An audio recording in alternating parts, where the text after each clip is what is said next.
Os destaques da semana entre os julgamentos do plenário do Supremo Tribunal Federal, você confere aqui na TV Justiça. É o Plenárias que está começando.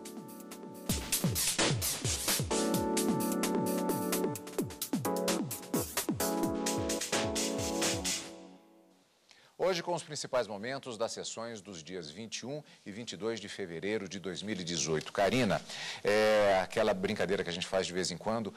Essencialmente, não apenas a sessão da quarta, como também a da quinta-feira, foram essencialmente monotemáticas. Exatamente, Cadu. Um tema que volta pela quarta vez ao plenário do Supremo Tribunal Federal e que discute a constitucionalidade do novo Código Florestal, uma lei de 2012, que, ao argumento geral daqueles que buscam uma declaração de inconstitucionalidade de diversos dispositivos dessa lei, dizem que teria havido uma flexibilização muito grande no tratamento da matéria ambiental, de modo a aferir os dispositivos que protegem e preservam o meio ambiente. Então, vários princípios foram argumentados nessas 3 ações diretas de inconstitucionalidade que foram propostas pela Procuradoria-Geral da República, o Procurador-Geral da República, autor de 3 das ações, discutindo em cada uma delas blocos diferentes de dispositivos da lei, mas todas elas envolvendo essa lei de 2012.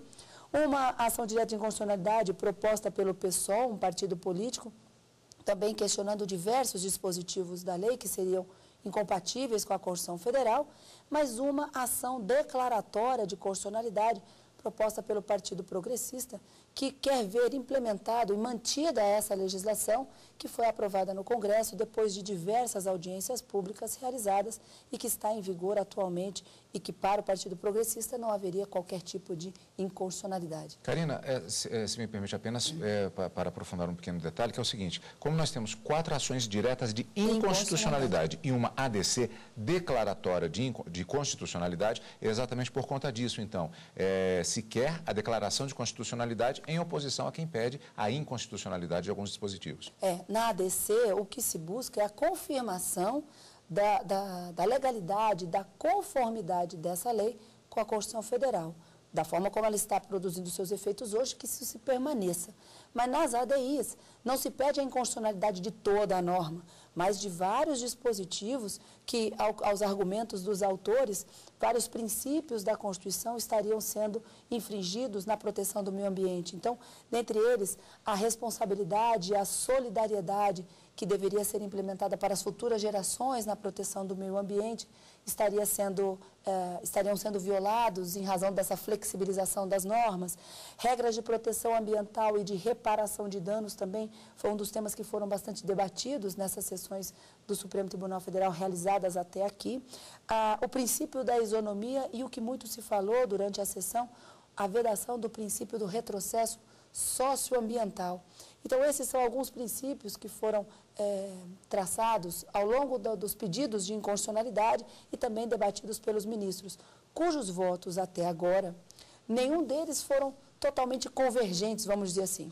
O ministro Luiz Fux, relator de todas essas ações, julgou inconstitucionais apenas alguns dispositivos e, na sequência dos votos que foram sendo apresentados, e essa semana a grande maioria, tanto na quarta como na quinta, como você disse, foram apresentados a maioria dos votos, alguns ministros concordavam em parte com o relator, mas abriam divergência em outros pontos e, por vezes, avançavam na declaração de inconstitucionalidade por entender que outros dispositivos também deveriam ser julgados procedentes nas ADIs. A ministra Carmen Lúcia, como a gente comentava até mesmo no direto do plenário, terá um trabalho bastante delicado para apurar todos esses votos e se chegar ao que a gente chama, ou que os ministros chamam de voto médio, já que para a declaração de inconstitucionalidade de um dispositivo de uma lei ou de uma lei no todo, são necessários 6 votos dos ministros no mesmo sentido. É o que a gente chama de maioria absoluta, né? A chamada cláusula de reserva de plenário, que está prevista na Constituição e sem a qual não se pode declarar a nulidade de qualquer legislação. Esse resultado já está programado para a próxima sessão plenária, que deve acontecer na semana seguinte, quando apenas o voto do ministro Celso de Mello será apresentado, é o único que falta a votar, e então o resultado final será proclamado pela presidente do Supremo. Vamos aguardar. É um julgamento, como eu disse, é a 4ª vez que esse tema volta ao plenário do Supremo Tribunal Federal.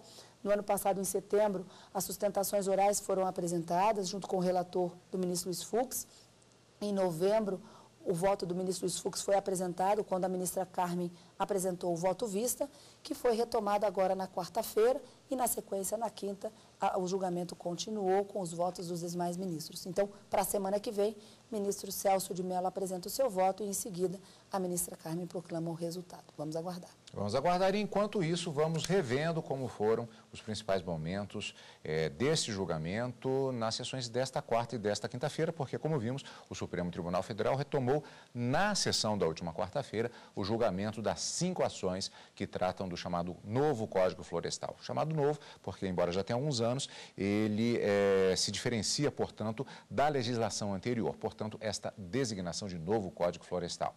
Trata-se de um julgamento de certa complexidade, pois são diversos dispositivos questionados e, assim, são analisados praticamente de forma pontual.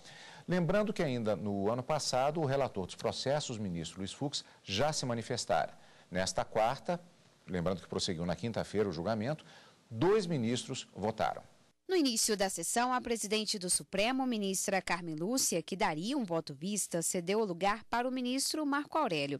Ele se manifestou sobre os dispositivos questionados e julgou inconstitucional os itens do texto do novo Código Florestal que permitem a redução da recomposição de reserva legal em municípios com mais de 50% da área ocupada por unidades de conservação ou terras indígenas. O ministro também considerou que não cabe anistia aos proprietários que desmataram áreas de preservação antes de 22 de julho de 2008. Não é admissível a anistia de atos ilícitos realizados em data anterior a 22 de julho de 2008.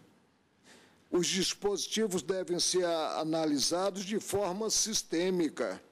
Cumpre ao Supremo definir se o regime de transição e o programa de regularização ambiental instituídos pelo legislador mediante o novo Código Florestal implicam anistia aos produtores rurais infratores e, consequentemente, a proteção insuficiente do meio ambiente. Eis o teor dos preceitos em jogo. Transcrevo o artigo 7º, o artigo 17, o artigo 59 e os parágrafos respectivos, o artigo 60 e parágrafos, o 61A, né? E parágrafos dele constantes, né? E são muitos os parágrafos, né? Isso para efeito de documentação no voto, né? O 61B, o 61, artigo 61C, o 63 e o 67. Prossigo no voto. O sistema é tripartite, conferindo tratamento diverso a áreas suprimidas antes e depois do marco temporal atinente a 22 de julho de 2008. Em áreas de preservação permanente relativas ao período posterior, é imposta a obrigação de recompor integralmente as áreas desmatadas, mantendo a aplicação de sanções penais e administrativas. Vedou-se, inclusive, a adesão ao programa de regularização ambiental, consoante disposto no artigo 17, parágrafo 4º. Quanto às áreas consolidadas, antes de 22 de julho de 2008, foi permitida, nos termos dos artigos 61A e seguintes, a continuidade nas áreas de preservação permanente de atividades agro-silvipastoris, de ecoturismo e de turismo em áreas rurais, impondo-se apenas a recomposição parcial de determinados aspectos de espaços protegidos. No tocante às áreas de reserva legal, ficou possibilitada até mesmo a compensação de áreas consolidadas. Autorizou-se a adesão ao programa de regularização ambiental com afastamento de sanções penais e administrativas, caso cumpridas as obrigações previstas no respectivo termo de compromisso. O terceiro feixe do sistema refere-se às áreas desmatadas dentro dos limites previstos na legislação anterior, as quais foram consolidadas nos termos do artigo 68, que transcrevo também para efeito de documentação. É necessário examinar dois aspectos do sistema: a legitimidade do parâmetro temporal escolhido pelo legislador e a pertinência, sob o ângulo da intensidade da tutela do meio ambiente, do regime de transição e do programa de regularização ambiental. Inexiste justificativa racional para o tratamento diverso conferido às situações a partir da data de 22 de julho de 2008. O marco temporal revela-se arbitrário, surgindo inviável dele extrair fundamento plausível relacionado à tutela do meio ambiente ou à promoção da segurança jurídica. Nós estamos a decidir, um quadro que não diz respeito à geração atual, mas que se projeta presentes gerações futuras e também se projeta a ponto de envolver de forma decisiva o que denominamos como Mãe Terra. A presidente do STF votou em seguida. A ministra Carmen Lúcia disse que o julgamento é importante para impedir retrocessos na proteção do meio ambiente. Ela entendeu ser inconstitucional a parte do novo Código Florestal que determina a forma do cálculo de áreas de preservação, porque a legislação anterior era mais protetiva. Neste caso, o que poderia, em princípio, parecer como mera alteração na forma de cálculo das APPs situadas ao longo dos cursos d'água, pela nova legislação, se tem, na verdade, como é uma forma de reduzir a extensão das áreas de proteção que serão agora calculadas a partir da borda da calha do leito médio do curso d'água, e não no seu período de cheia, como ocorria pela legislação anterior. Então, você diminui a área de proteção. Por isso, a minha conclusão é no sentido de declarar a inconstitucionalidade não do inciso 19 do artigo 3º, isoladamente, mas do disposto no inciso 1 do artigo 4º, os dois do Código Florestal, com a repristinação da norma do Código Florestal anterior, na esteira da jurisprudência deste Supremo Tribunal. Estou citando aqui, dentre outros precedentes, a ação direta de inconstitucionalidade 2.903, relatada pelo ministro Celso de Mello, que deu exatamente esta interpretação e conclusão naquele caso. Por isso, com as vênias do eminente ministro relator, eu dele, nesse ponto, me distancio para declarar a inconstitucionalidade por arrastamento do inciso 1 do artigo 4º da Lei 2.651, portanto, ficando valendo os cálculos de regência da norma anterior, exatamente que dava maior proteção. O ministro Luiz Fux já havia se manifestado sobre o tema em novembro do ano passado. Na ocasião, ele afastou a constitucionalidade de alguns dispositivos questionados. Pois é, esta foi a sessão plenária da quarta-feira.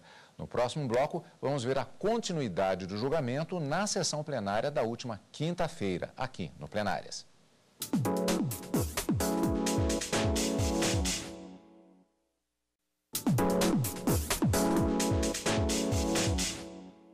Plenárias está de volta. No bloco anterior, vimos que na sessão da última quarta-feira, o Supremo Tribunal Federal retomou o julgamento de 5 ações que tratam do novo Código Florestal. votaram os ministros Marco Aurélio e a presidente Carmen Lúcia. Karina, esses votos foram proferidos nesta sessão da quarta, mas já tomando por base voto que foi proferido antes, ainda no ano passado, do ministro Luiz Fux, que é o relator do processo. Aliás, é um procedimento normal. Normalmente, o voto do relator, ele embasa para um lado ou para outro, ou às vezes até em uma terceira via, o voto que será proferido pelos demais ministros nas sessões plenárias do Supremo Tribunal Federal. O julgamento, como vamos ver daqui a pouco, ele prossegue com os votos dos demais ministros. Alguns pontos do voto do relator ministro Luiz Fux são mantidos, são seguidos, outros não. A gente pode ver até no voto da ministra Carmen Lúcia, no trechinho que nós passamos, que a ministra Carmen Lúcia, ela diz no finalzinho que ela concorda, em parte, com o que o relator havia decidido, mas discorda de algumas outras. Inclusive no ponto que é alegado uma inconstitucionalidade de 2 artigos da lei que fala de uma possível anistia concedida aos produtores rurais que teriam devastado ou desmatado áreas de proteção antes de 22 de julho de 2008.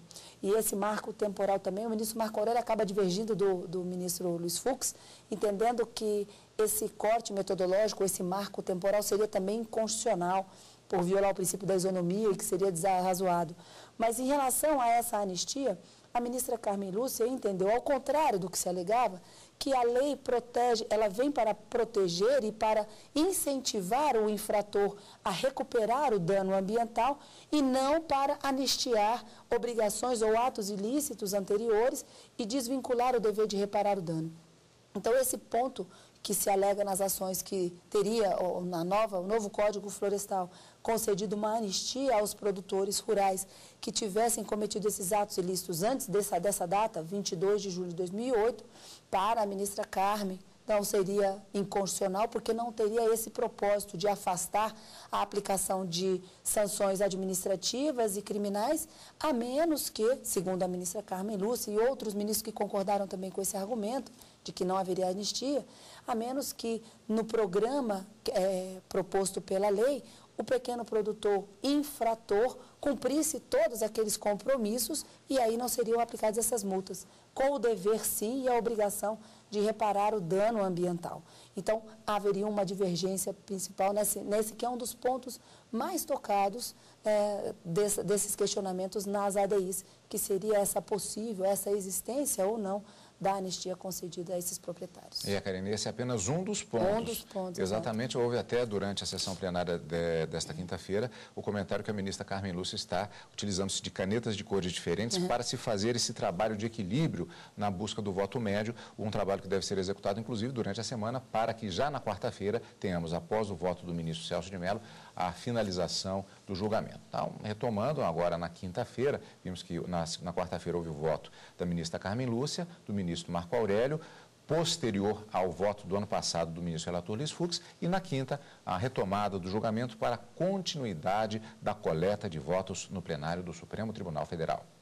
O julgamento foi retomado com o voto do ministro Alexandre de Moraes. Para ele, o novo Código Florestal deve ser analisado levando em consideração o cenário atual na agricultura, com a incorporação de tecnologias e métodos de recomposição florestal. Eu entendo que não se pode analisar de forma absolutamente estanque a ideia da vedação ao retrocesso, ou seja, se analisar o novo texto legal com base somente no texto anterior, sem também se realizar uma análise, e que ao longo das audiências públicas, do debate também no Congresso Nacional, essa análise foi feita, a análise da alteração de tecnologia, da alteração da forma da agricultura ser desempenhada, da alteração da própria recomposição das matas, da mata ciliar, do meio ambiente. Sobre o ponto do novo código, que trata da anistia de proprietários que cometeram desmatamentos em suas terras antes de 22 de julho de 2008,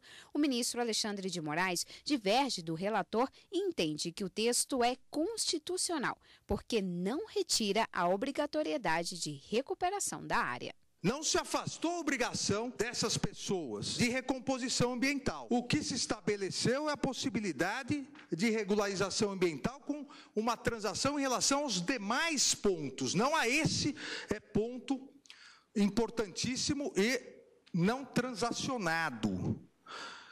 E por que se fez isso? Para se acabar com a insegurança jurídica que havia à época do momento que foi adotado o marco temporal. Já outros ministros entenderam que esse dispositivo é inconstitucional. Eu acho que o Brasil ainda trata a Amazônia como se fosse um passivo, uma liability, e não como ela é um dos mais valiosos ativos do mundo e talvez o espaço de mais rica biodiversidade do mundo, ou o segundo espaço da mais rica biodiversidade do mundo. E o mundo precisa da Amazônia e o Brasil precisa da Amazônia. Adotar padrões de produção, consumo e reprodução que protejam as capacidades regenerativas da terra, os direitos humanos e o bem-estar comunitário. Finalmente, o último que penso, adotar estilos de vida que acentuem a qualidade de vida e subsistência material num mundo finito. A autorização para a recomposição de reserva legal com até 50% de espécies exóticas, um outro ponto previsto no novo código, também foi considerada inconstitucional pelo ministro Edson Fachin. A autorização conferida pelo artigo 66, parágrafo 1º, nomeadamente inciso 2º, para a recomposição da reserva legal com espécies exóticas no limite de 50% da área total ser recuperada, entendo não encontrar abrigo no texto constitucional. O artigo 225, parágrafo 1º, inciso 2º da Constituição, determina que a incumbência do poder público preservar a diversidade e a integridade do patrimônio genético no país.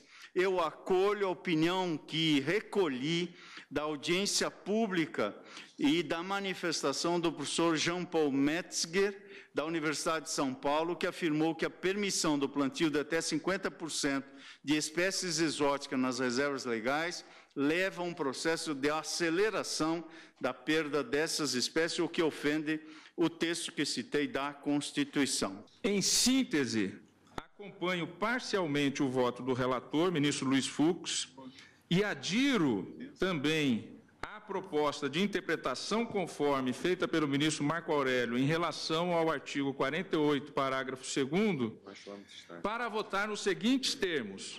Primeiro, declaro a inconstitucionalidade das expressões gestão de resíduos e da expressão instalações necessárias à realização de competições esportivas estaduais, nacionais e internacionais, do artigo 3º, 8b, nos termos do voto do relator.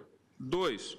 Concedo interpretação conforme aos artigos 3º, inciso 17 e 4º, inciso 4, no sentido de que os entornos das nascentes e dos olhos d'água intermitentes configuram área de preservação permanente, nos termos do voto do relator. 3. Declaro a inconstitucionalidade das expressões demarcadas e tituladas contidas no artigo 3º, parágrafo único, nos termos do voto do relator. 4.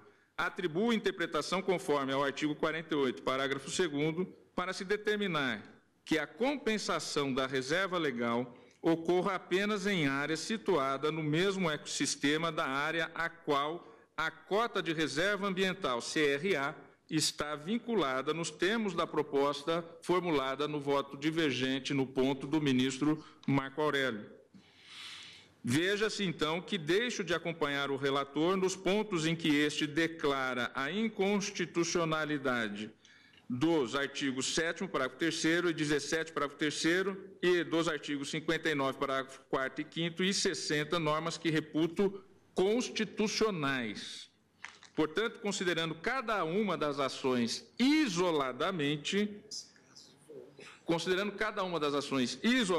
eu julgo parcialmente procedente a ADC, e aí eu não vou ler aqui dispositivo por dispositivo, mas no dispositivo de voto que eu já passei a Vossa Excelência, e que constará por escrito do meu voto, eu, então, individualizo cada uma das ações, exatamente dizendo os dispositivos atacados, os quais eu reputo constitucionais e quais eu reputo inconstitucionais. Eu voto pela improcedência das ações diretas 4901, 4902, 4903, 4937 e pela procedência da ação declaratória de constitucionalidade 42 é como voto. O resultado final do julgamento dessas ações será divulgado na próxima sessão plenária.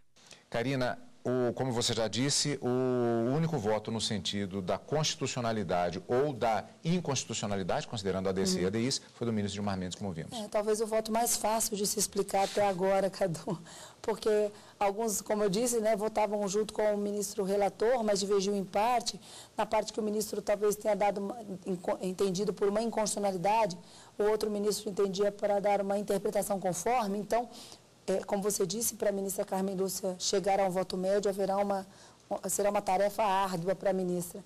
Mas, após o voto do ministro Gilmar Mendes, a certeza que a gente tem é de que ele foi absolutamente contra todos os votos até agora, entendendo que as ações diretas de inconstitucionalidade que questionam o novo Código Florestal devem ser julgadas totalmente improcedentes e, assim, confirmar a constitucionalidade da procedência à ADC do Partido Progressista.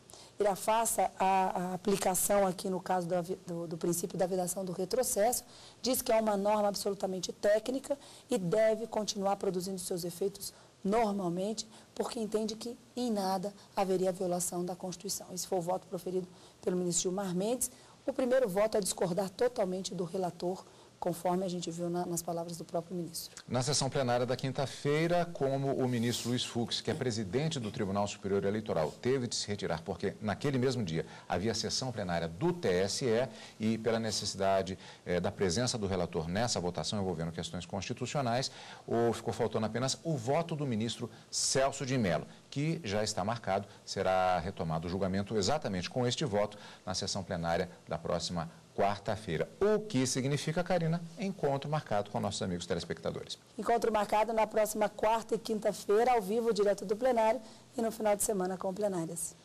Obrigado pela sua companhia, como sempre, e continue conosco aqui, na TV Justiça.